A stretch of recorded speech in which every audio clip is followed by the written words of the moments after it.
wrote the book because I felt perplexed by the impact of religion on the world, and I felt like I needed to add a different story to the narratives that are told out there about our religions, and how there's another way to look at things that doesn't involve having to exclude people.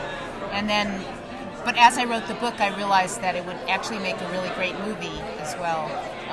And so I set about trying to find somebody who would write a screenplay and then create the movie in the idiom of motion pictures, which is different from the kind of the genre of novels.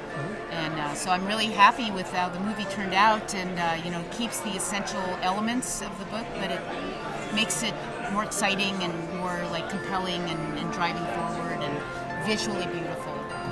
And so I'm thrilled. The driving force in both the book and the movie is really that there's an essential humanity of people that draws them to each other, that crosses over boundaries that we set. It's a subtle part of the movie, but I think it's an essential part of the movie as well, that these two very different people are on a joint quest to help the world, to save the world from something. And it doesn't matter what their religious backgrounds are. The elements that it has are this relationship between the Jew and the Muslim, and also this idea that a story we tell causes such havoc in the world. And this story is really the story of the end of days, when everything's supposed to come to an end. There's supposed to be a giant war, and then whoever was right ends up still existing, and then the other ones are all damned to hell, or some horrible fate.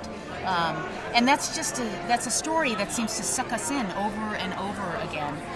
And this movie just sort of points out how absurd it is when people interpret that in a way that makes them better than other people, and more select or something similar. And I think that was brought out beautifully by the movie.